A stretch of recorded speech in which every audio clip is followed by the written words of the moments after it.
तुनिशा शर्मा 20 साल की लड़की और अपने करियर के आला मुकाम पर होने के बाद आज हमारे बीच नहीं है। वजह प्यार। ये प्यार भी बड़ी अजीब चीज है ना। लोग कहते हैं कि प्यार में जुनून होता है, जुनून में पागलपन होता है और प्यार का ये पागलपन इंसान को मौत तक खींच लाता है। तुनिशा शर्मा के केस में भी बिल्कुल यही हुआ है। मोहम्मद शिजान का प्यार तुनिशा शर्मा को मौत तक खींच लाया। कुछ लोग इसे लव जिहाद कह रहे हैं कि मोहम्मद शिजान ने जानबूझकर तुनिशा शर्मा को अपने प्यार के जाल में फंसाया और फिर उसे धोखा दिया और आज तुनिशा शर्मा हमारे बीच नहीं है। क्या सच में ये लव जिहाद है? क्या लव जिहाद जैसी कोई चीज एग्जिस्ट करती है? क्या निकिता, अंकिता, श्रद्धा और आज तुनिशा शर्मा जैसे कई सारे केसेस इस चीज को डिफाइन करते हैं कि लव जिहाद जैसी कोई चीज सच में जमीनी हकीकत पे दिखाई देती है? तो आज हम इसी के बारे में बात करेंगे। तो आइए जानते हैं, समझते हैं, शुरू करते हैं बिना किसी अल्लाह का नाम लिए।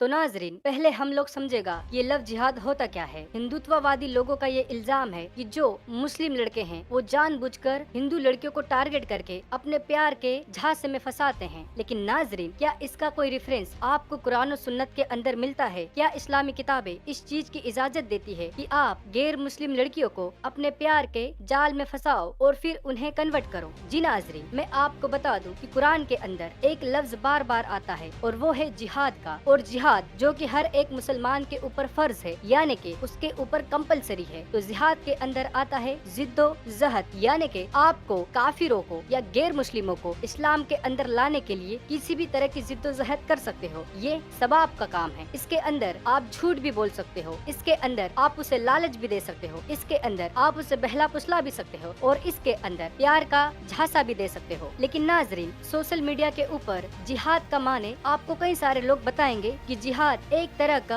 पाक जंग है, यानी कि एक तरह का धर्म युद्ध है जो कि जुल्म के खिलाफ और जालिमों के खिलाफ लड़ना है। लेकिन नाजरीन, जिहाद का असली माने होता है जिद्दोजहद और हर मोमिन को ये कोशिश करते रहना है उसके आसपास के लोग ईमान लेकर आ जाएं। लेकिन अगर हम बात करें तुनिशा शर्मा के केस की, मोहम्मद शिजान जो कि 6 महीने पहले ही उससे ताजा प्यार हुआ था, उसके प्यार में तुनिशा शर्मा बिल्कुल पागल हो चुकी थी। तुनिशा शर्मा की अम्मी का कहना है मोहम्मद शिजान उससे वादा किया था कि वो उससे शादी करेगा और वो उसे चीट कर रहा था और उसका कहीं और भी अफेयर चल रहा था, यानी कि मोहम्मद शिजान सिर्फ तुनिशा शर्मा का इस्तेमाल कर रहा था और उसका अफेयर कहीं और भी चल रहा था। लेकिन कुछ रिपोर्ट्स ये भी कह रही हैं कि तुनिशा शर्मा प्रेग्नेंट थी। लेकिन कुछ लोगों का ये कहना है कि मुंबई की भगदौड़ भरी जिंदगी में इस तरह के वाकया आम होते हैं और इसे किसी भी तरह का कोई भी लव जिहाद या फिर इस तरीके के किसी भी नाम से नहीं बुलाना चाहिए, क्योंकि बॉलीवुड में या फिर जितना भी मुंबई का फिल्म इंडस्ट्री है वहाँ पर किसी का भी मजहब या धर्म नहीं देखा जाता, वहाँ पर लोगों का काम देखा जाता है। लेकिन नाजरीन, हम पहले बात करेंगे शिजान की। क्या शिजान अपने धर्म को देखता था? तो हम चलते हैं उसके इंस्टाग्राम अकाउंट पर। तो नाजरीन, यहाँ पर आप देख सकते हो कि शिजान जिसने रोजा रखा है और शिजान इतना बड़ा हुजूर का खजूर है कि उसने रोजा खजूर खा कर तोड़ा, मतलब कि वो एक पक्का मोमिन है। पक्के मोमिन से ये मुराद है कि उसे इतना तो इल्म है कि एक मोमिन और एक काफिर लड़की की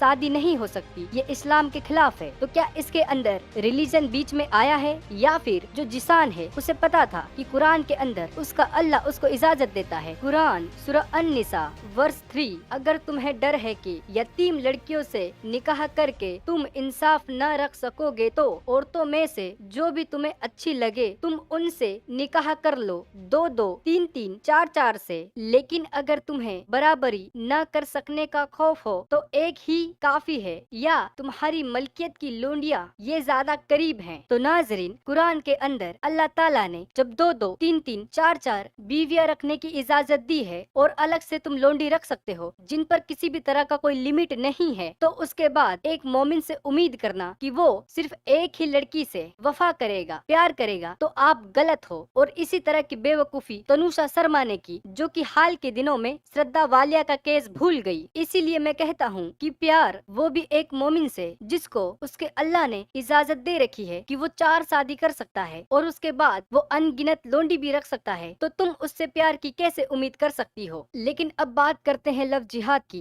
क्या सच में मोमिनों को ये सिखाया जाता है, ये पढ़ाया जाता है कि तुमको जाकर गैर मुस्लिमों की लड़कियों को टारगेट करना है? तो मैं कहूँगा कि मुझे अपनी जिंदगी में एज ए मुस्लिम कभी किसी ने ये नहीं कहा कि तुम गैर मुस्लिम लड़कियों को टारगेट करो। लेकिन अगर कोई मोमिन है, अगर वो सच में हुजूर का सबसे बड़ा वाला खजूर है, तो उसे पता होगा कि उस उसे ये सारी हरकत करने की इजाजत उसका अल्लाह देता है, उसका कुरान देता है, उसकी सुन्नत देती है। तो आज का वीडियो हम यहीं पे खत्म करेंगे। जय हिंद, वंदे मातरम।